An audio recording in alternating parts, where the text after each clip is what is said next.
Masyado niyo na akong sinaktan. Gusto ko rin humingi ng hustisya para sa mga anak ko sa ginawa niyo sa akin. Kaya nga gusto ko kayong ipakulong kasi maramdaman niyo rin kung ano ang naramdaman ng kong sakit. Bigyong skandal. Bagay na ikinagulat ng isang mister mula sa Sorsogon City. Dahil ang kanyang misis na inaakala niyang nagtatrabaho lamang sa Hong Kong, may kalaguyo na pala.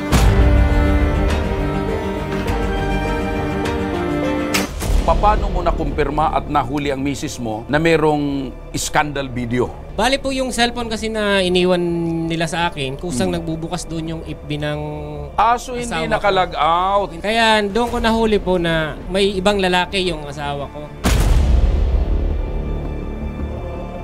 Sa pamamagitan ng isang chat message, nahuli ni Jerry ang kanyang misis na may kausap ng ibang lalaki.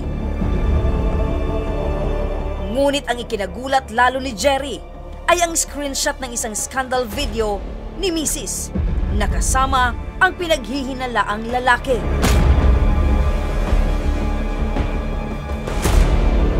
Larawang sumira sa tiwala ni Jerry.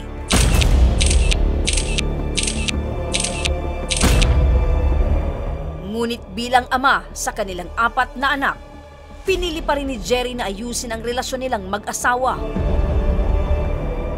Nagawa niya pang makiusap at magpakumbaba sa mismong lalaki umano ng kanyang misis. O ako pa nang humingi ng pasensya doon sa lalaki. Sabi ko, hayaan mo na, wag mo nang ituloy yan kasi kawawa yung mga anak namin na maliliit. Ito bang lalaki, kakilala mo rin? O, kalugar ko po. Ano yung sinasabi mong scandal video? Ano yung napanood mo? Ay, yung hindi ko pala alam na January 4 umuwi, bumalik ng 17. Doon siya sa lalaki umuwi. Kinulit ko siya, pinaamin ko. Yun, inamin niya na umuwi siya, nagsama sila ng lalaki. Okay. Hindi ako tumigil, binuksan ko ulit yung cellphone niya. Okay. Doon ko nakita yung mga conversation nila, na nagsama sila, pati yung scandal nila. Kaya doon ko lang nalaman. Anong klaseng scandal yung sinasabi mo? Meron silang... Conversation, usapan lang ba? Ano? Hindi, 6 video. Paano ka naman nakakasiguro na yung misis mo nga yung nasa video at yung lalaking sinasabi mo ang nasa video? Inamin niya po sa akin na sa kanila yung video na yun. Agad naming tinawagan ang misis ni Jerry na si alias Jackie at diretsahang inamin ni Jackie na meron siyang ibang lalaki. Ngunit mariin niyang itinatanggi na merong sex scandal video.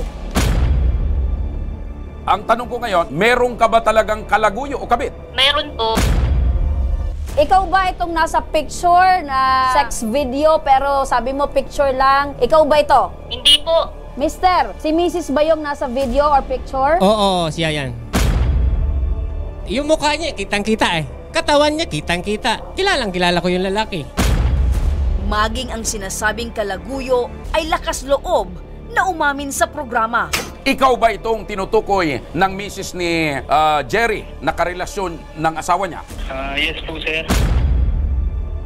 Ang alam ko sa kanilang mag-asawa, hindi po sila okay eh. Matagal na kayong magkarelasyon itong misis ni Jerry? Tinigilan ko na po yan, matagal ko na po hindi pinachat yung babae. So ibig mong sabihin, ang desidido na magkaroon kayo ng relasyon ay yung misis mismo ni Jerry, hindi ikaw? Yes po, sir. Totoo ba na nag-sex na kayo ng misis nitong si Jerry? Yes po, sir. Gusto kong ipa-deport yung misis ko at pakulong silang dalawa. Wait lang. Para sa iyong reklamo, Jerry, at sa iyong kahilingan, makakausap natin sa kabilang linya ang napakasipag at napakabait at talagang nagtatrabaho para sa bayan. Walang iba, si Yusek Hans Leo Kakdak. Sa ganito po bang reklamo ng isang mister, ng isang OFW na babae na nasa Hong Kong, maaari po ba nating maiproseso ang deportation nito para sa kahilingan ng mister na mapauwi ang kanyang misis na nagtaksil o nangalunya? Suggestion ko dito, at the end of the day, this is a matter that can either be resolved in terms of reconciliation or kung ano man ang kararat ng kanilang relasyon ng mag-asawa. At alam ko ay nagdulot na ito ng sama ng loob o galit sa asawa kay Mr. At ayon naman kay Police Colonel Jean Fajardo, ang spokesperson ng PNP Camp Crame, maaari pong magsampa ng kasong adultery, yung pong sinasabi po, yung asawa po, yung husband po against his wife, at saka doon po sa sinasabing kanyang kalaguyo po. Maaari po siyang magsampa ng reklamo kung saan po yung nangyari itong sinasabi na sexual intercourse, kung saan po yung lugar na po yan, at kailangan po niyang magpresenta po ng additional evidence katulad po ng mga pictures kung meron po siya, mga exchange of text messages between doon po sa kanyang asawa at sa kanyang kalaguyo, pati na rin po yung mga testimonya ng ilang mga individual na nakakaalam po ng kanilang relasyon. Sapat na po mga ebidensya yan kung nagkaroon po ng pag-amin dyan mismo po sa inyong programa. Hindi ko naman pinapabayaan yung mga bata sa pagpapadala din, di ba? Halos lahat naman ng sahod ko mayroon kayo. Alam mo, Halos wala nang natira sa sarili ko. nung Pero sabi ko, nagmakaawa ako sa inyong dalawa, nasabi ko, tigilan nyo na. Kawawa naman yung mga bata. nung una, Tinigilan nagtigil na nyo ba? kami. Kaya naman makalipas lamang ang ilang araw, napagpasya na ni Jerry na bumiyahe papuntang Pasay City at makapagsampa na ng formal na reklamo laban sa kanyang misis.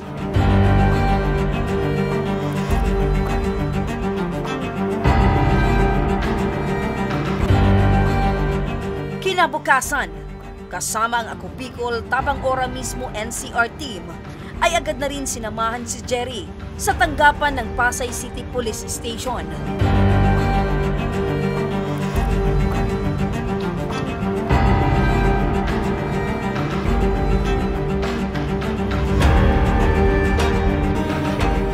Matapos makuhanan ng salaysay, kasama ang Pasay PNP, ay tumungo na kami sa tanggapan ng Regional Trial Court sa lungsod ng Pasay City.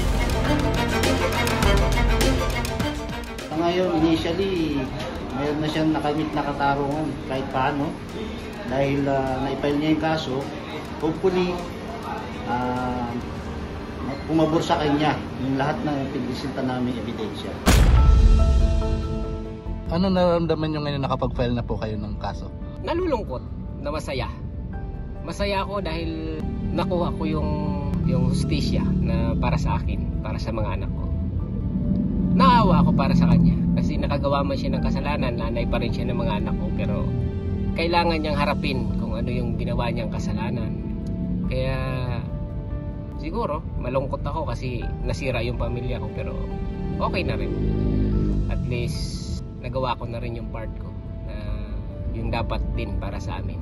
Maraming salamat po sa programa mo na marami po kayong natutulungan at matutulungan pa mga kababayan nating mga Bicolano.